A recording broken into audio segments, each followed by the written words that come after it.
So, good morning, dear students. My name is Abhishek Gupta from Bharati Group of College Tur। और आज हम BTech agriculture for third year first semester जो कि subject आपका estimation building construction cost estimation, इसमें हम discuss कर रहे हैं एस्टिमेटिंग एंड कॉस्टिंग वाला पार्ट। जिसमें आज हम क्या प्रिपेयर करना चाहते हैं, हमको एक डिटेल एस्टिमेट प्रिपेयर करना है। और एक डिटेल एस्टिमेट प्रिपेयर करने के लिए हमको नॉलेज ऑफ वर्क की पता होना जरूरी है कि किस टाइप के वर्क होते हैं, उनकी क्या यूनिट्स होती है। और on the basis of their units हम क्या करते हैं, उसकी क्वांटिटी डिटरमाइन करते हैं कि हमको कितनी मटेरियल की आवश्यकता है और उसका क्या कॉस्ट निकल के आएगा। ठीक है, तो उसके हिसाब से ही हम क्या कर सकते हैं, डिटेल एस्टिमेट प्रिपेयर कर सकते हैं। तो एक बिल्डिंग का एस्टिमेट हमको प्रिपेयर करना है। उस बिल्डिंग का एस्टिमेट प्रिपेयर करने के लिए हमको क्या क्या चीज़ों की आवश्यकता होती है, सबसे पहले ये डिस्कस कर लेते हैं। पहले तो देखो हमको प्लान चाहिए। ठीक है, किसका, हमारे बिल्डिंग्स का। प्लान मीन्स टॉप व्यू होता है। ठीक है, टॉप व्यू। साथ ही साथ हमको क्या चाहिए, हमको उस बिल्डिंग की क्रॉस सेक्शन व्यू चाहिए। ठीक है, क्रॉस सेक्शन व्यू। साथ ही साथ हमको क्या चाहिए, उसकी एलिवेशन चाहिए। एलिवेशन मीन्स क्या होता है, फ्रंट व्यू होता है। साथ ही साथ ताकि हम क्या कर सकें, उसकी वॉल्यूम डिटरमाइन कर सकें कि हमको कितने वॉल्यूम ऑफ मटेरियल की रिक्वायरमेंट है, या फिर कितने वॉल्यूम ऑफ मटेरियल की क्वांटिटी की रिक्वायरमेंट है। ठीक है, तो ये तो मेन चीज़ हो गया, है ना, ये तो डिजाइन वाला पार्ट हो गया। अब साथ ही साथ हमको यहाँ पे क्या चाहिए, स्पेसिफिकेशंस चाहिए। अब स्पेसिफिकेशन क्या, अब स्पेसिफिकेशन यहाँ पे हम दो टाइप में हम इसको डिवाइड कर रहे हैं स्पेसिफिकेशंस को। एक तो होता है आपका जनरल स्पेसिफिकेशन, दूसरा होता है आपका डिटेल्ड एस्टिमेशन। है ना, जनरल को हम बोल सकते हैं ब्रीफ स्पेसिफिकेशन भी बोल सकते हैं। जनरल स्पेसिफिकेशन में क्या क्या आ जाएगा, एक तो नेचर हो जाएगा, दूसरी क्वालिटी, और तीसरा क्लास ऑफ वर्क, और चौथा मटेरियल क्या क्या यूज होने वाला है हमारे कंस्ट्रक्शन में, क्योंकि हमारे पास डिफरेंट डिफरेंट वेराइटीज के डिफरेंट डिफरेंट टाइप्स के मटेरियल्स अवेलेबल होते हैं। है ना, on the basis of nature, on the basis of quality and on the basis of class of work हम लोग क्या करेंगे, मटेरियल यूज करेंगे हमारे कंस्ट्रक्शन वर्क में। तो ये कहाँ से पता चलेगा हमको, ये तो हमको पता चलेगा ब्रीफ स्पेसिफिकेशन से। ठीक है, और उसके बाद आता है डिटेल्ड एस्टिमेशन, डिटेल स्पेसिफिकेशन। तो डिटेल स्पेसिफिकेशन क्या बोलता है, देखो, gives detail estimation, sorry detail specification gives the, है ना, details descriptions of the various item और वेरियस वर्क। डिफरेंट क्या बोल रहा है, डिटेल डिस्क्रिप्शन हमको देता है डिफरेंट जितने भी आइटम्स है और जो भी वर्क होने वाला है ना, उनकी क्वांटिटीज एंड उसकी क्वालिटीज, और साथ ही साथ उनका प्रपोर्शन, और साथ ही साथ मेथड ऑफ प्रपोर्शन, साथ ही साथ workmanship and the execution of the work. तो ये देता है, कौन देता है, डिटेल स्पेसिफिकेशन में हमको पता चलता है। ठीक है, ठीक है, ठीक है। और साथ ही साथ लास्ट है, देखो, चौथा, rate of material, labour, tools, plants. अगर रेट ऑफ मटेरियल अगर आपको नहीं पता चलेगा, तो एग्जांपल के तौर पे समझो, यहाँ पे अगर आपको एक बैग सीमेंट का रेट नहीं पता, अगर एक बैग सीमेंट्स का रेट नहीं, आपको रेट नहीं पता, और आपने 400 बोरी अगर मान लो यूज़ करने होने वाला है, तो एक तो आप यहाँ पे क्वांटिटी क्या रेट टोटल आने वाला है ये आप नहीं बता पाओगे, है ना, कितना टोटल खर्चा आने वाला है। मीन्स आप डिटेल एस्टिमेट नहीं तैयार कर पाओगे। डिटेल एस्टिमेट में क्या क्या होता है, एक तो हमको क्वांटिटी पता चलती है मटेरियल की,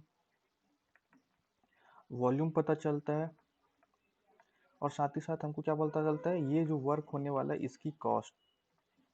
ठीक है, इनके ऊपर डिपेंड करेगा। और साथ ही साथ हमको और क्या पता चलता है, और भी जो भी एक्स्ट्रा खर्च होने वाले हैं, जो भी सामान में, या फिर एज अ लेबर कॉस्ट, या फिर extra contingencies and profit etcetera, है ना, तो वो सब हमको नहीं पता चल पाएगा। तो हमको क्या क्या चाहिए, एक तो रेट ऑफ मटेरियल चाहिए कि एक rate of material means unit cost, है ना, यूनिट कॉस्ट इसको कह सकते हैं। साथ ही साथ हमको लेबर पता रहना चाहिए कि एक लेबर, हमारे कंस्ट्रक्शन फर्म में कितने टाइप के लेबर्स की रिक्वायरमेंट होती है, जैसे कि मेसन होता है, भिस्टी होता है, रेजा होता है, कुली होता है, एक्सेट्रा। ठीक है, और उनका सबका क्या होता है, अलग अलग वर्क डिसाइड होता है। और ये वर्क हमको कहाँ मिलेगा, हमको डिटेल एस्टिमेट पे शो करना पड़ता है ना। और हमको ये भी पता होना चाहिए कि एक लेबर कितना काम करेगा, कितना वर्क करेगा एक दिन में, साथ ही साथ, है ना। और उनका एक अलग अलग लेबर का अलग अलग सैलरीज होता है, मतलब कि उनका रोजी, उनको पर डे के हिसाब से उनको क्या करते हैं, पे करते हैं। तो इसमें भी दो टाइप के होंगे, एक तो होगा स्किल लेबर, है ना, दूसरा होगा क्या होगा, अनस्किल लेबर। तो दोनों का क्या होगा, कॉस्ट अलग अलग निकल के आएगा। तो ये भी हमको पता होना चाहिए। साथ ही साथ हम जो टूल्स यूज़ करेंगे वहाँ पे, जो प्लांट्स यूज़ करेंगे, वो हो सकता है आप क्या कर सकें, आप कहीं से किराए में लेकर के आ सकते हैं, रेंट पे ला सकते हैं। तो उसकी रेंट की कॉस्ट क्या आएगी निकल के, तो मान लीजिए आपने इस मशीन को एक महीना पूरा मंथ 1 मंथ आपको रखनी है, या मान लो आपने 6 मंथ रखनी है इसको, तो 6 मंथ क्या होगा, आपको पता होना चाहिए कि इसका रेंट क्या होगा, और 6 मंथ अगर आप इसको रखोगे तो उसका चार्ज क्या होगा, उसको आप क्या करोगे, अपने डिटेल एस्टिमेट में शो करोगे। ठीक है, ये सब सारा चीज़ हमको क्या करना पड़ता है, इंक्लूड करना पड़ता है। अब ये जो रेट ऑफ मटेरियल है, हम अपने पीडब्ल्यूडी के अगर हिसाब से बात करें, पब्लिक वर्क डिपार्टमेंट्स के हिसाब से, तो हमारे पास क्या होता है, एक शेड्यूल ऑफ रेट होता है, एक रजिस्टर होता, एक हमारे पास शेड्यूल ऑफ रेट होता है, एक बुक टाइप का होता है। उसमें क्या होता है, मटेरियल्स की अलग अलग कॉस्ट होती है, ठीक है। और इस शेड्यूल ऑफ रेट के हिसाब से हम क्या करते हैं, अपना डिटेल एस्टिमेट प्रिपेयर करते हैं कि कितना कॉस्ट हमको लेना है एक सीमेंट के बैग का, एक लेबर का। जैसे कि मान लो मैंने मेसन लिया तो मेसन का क्या चार्ज लगेगा, है ना। हेड मेसन अगर मैंने बोला तो इसका क्या चार्ज लगेगा, है ना। और ये एक दिन में कितना वर्क करेंगे, एक्सेट्रा लाइक दैट, ठीक है। तो ये सब हमको क्या होता है, काम आता है डिटेल्ड एस्टिमेशन प्रिपेयर करने में।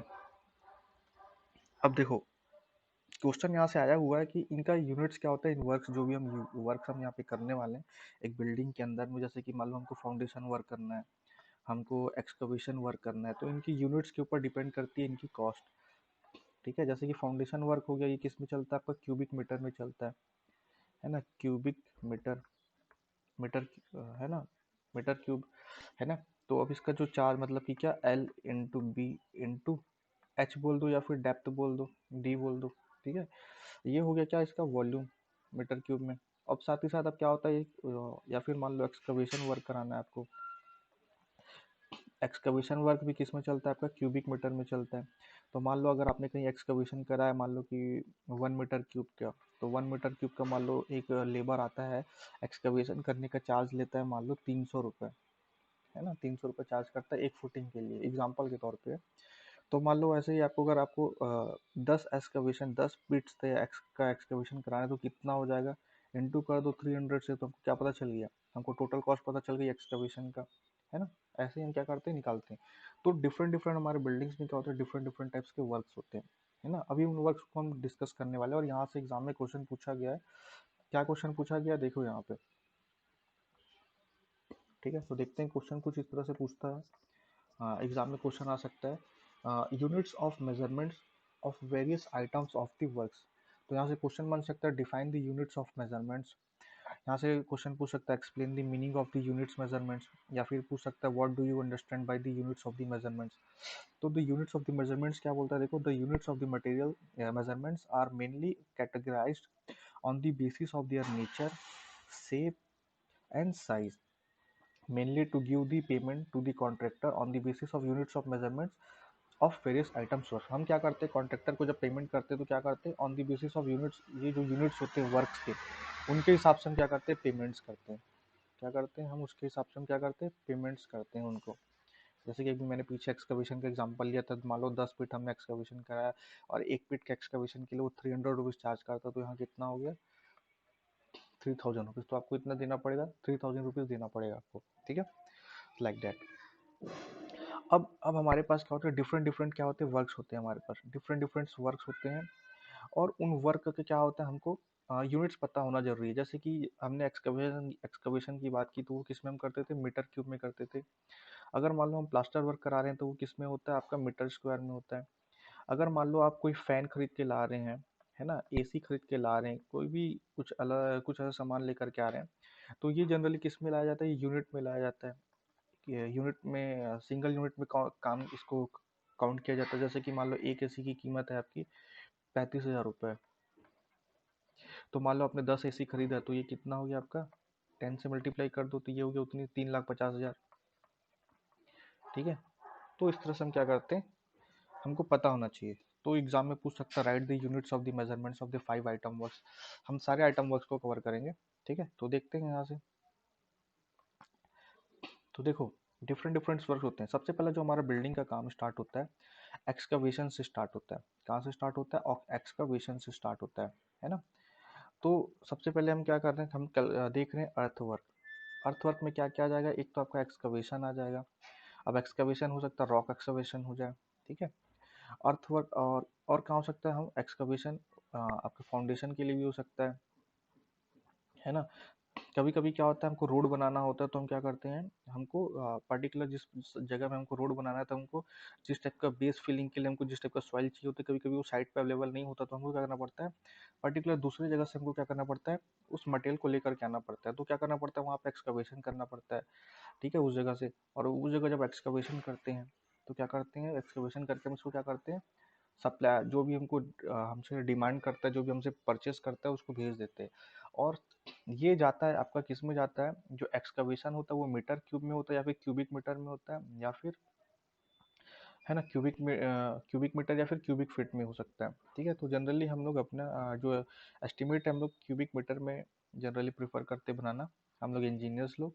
ठीक है, तो ये हो गया आपका मीटर क्यूब में। ठीक है, अब आगे वाला पेमेंट भी क्या करेगा, मीटर क्यूब के हिसाब से करेगा। जैसे कि मान लो 1 मीटर क्यूब की रेट होगी मान लो 100 रुपये, तो मान ली टोटल आपने 20 क्यूबिक मीटर मंगाया, तो मल्टीप्लाई कर दो, निकल गया आपका रेट। ठीक है, अगर मान लो आप फाउंडेशन तैयार करवाते हो तो वो भी किस में होता है, आपका क्यूबिक मीटर्स में होता है। अगर अर्थ वर्क कराते हो, अगर फिलिंग वर्क कराते हो मान लो अपने फाउंडेशन ट्रेंचेस में, जो अगर अपने फाउंडेशन बनवाया है, जैसे कि मान लो आपने ये फाउंडेशन बनाया मान लो, या बिल्डिंग बनाया, बिल्डिंग बनाने के बाद क्या करोगे, आपको यहाँ पे फ्लोरिंग करवानी है। अब फ्लोरिंग इतना मोटा तो आप कराओगे नहीं, तो आपको करना क्या क्या करना पड़ता है, यहाँ पे हमको अर्थ फिल करवाना पड़ता है, अर्थ मटेरियल। ठीक है, इसमें क्या करते हैं हम अर्थ मटेरियल फिल कराते हैं। तो ये जो अर्थ मटेरियल की जो फिलिंग होती है, इसको भी हम क्या करते हैं क्यूबिक फीट में या फिर क्यूबिक मीटर में क्या करते हैं, कैलकुलेट करते हैं कि हमको यहाँ पे कितनी अर्थ की आवश्यकता है। तो ये भी कैलकुलेट होता है किसमें, क्यूबिक मीटर में। ठीक है, और भी होता है अर्थ फिलिंग इन प्लेन, ये भी क्यूबिक मीटर में होता है। सैंड फिलिंग भी किसमें होता है, क्यूबिक फीट में, क्यूबिक मीटर में होता है ना। या फिर स्टोन की क्वायरिंग, क्वायरिंग का मतलब क्या होता है, खुदाई करना। ठीक है, क्वायरिंग का मतलब होता है खुदाई करना, या फिर स्टोन और बोल्डर की, तो ये भी किसमें होता है, आपका क्यूबिक मीटर में होता है। ठीक है, तो एक्सकवेशन वर्क वाला जितना भी वर्क होगा, जितना भी एक्सकवेशन होगा या एक्सकवेशन वर्क को फिलिंग वाला वर्क होगा, वो सब किस में होता है, क्यूबिक फीट में होता है या फिर क्यूबिक मीटर में होता है। इसमें होता है क्यूबिक मीटर में।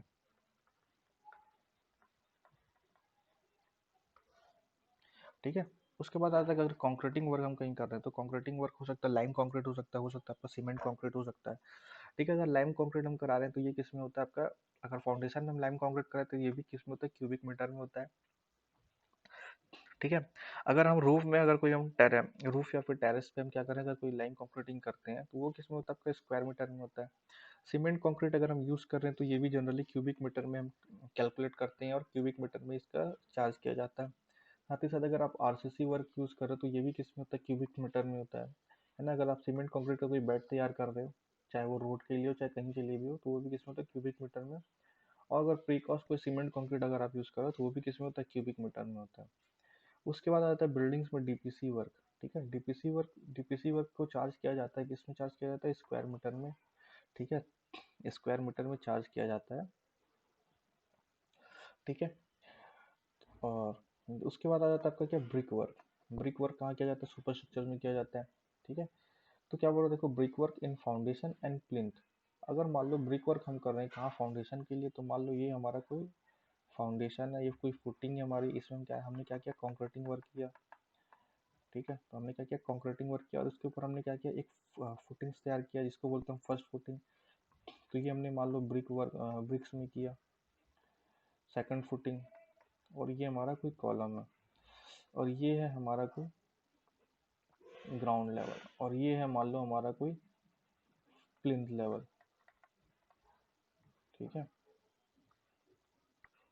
तो ये जो फुटिंग वर्क होगा, है ना, इसको हम किस में करेंगे, इसको हम करेंगे क्यूबिक मीटर में। ठीक है, किस में करेंगे, क्यूबिक मीटर में। अगर सनराइज ब्रिक्स है तो उसको भी हम किस में यूज़ करेंगे, क्यूबिक मीटर में यूज़ करेंगे।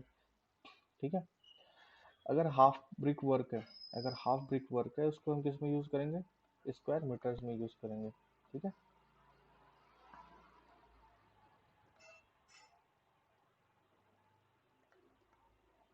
नेक्स्ट है देखो, अब हम क्या कर रहे हैं, आरसीसी अगर हम बिल्डिंग बनाते हैं, या फिर हम मान लो हम क्या करते हैं, स्टील अगर हमको परचेस करना है, स्ट्रक्चरल स्टील्स।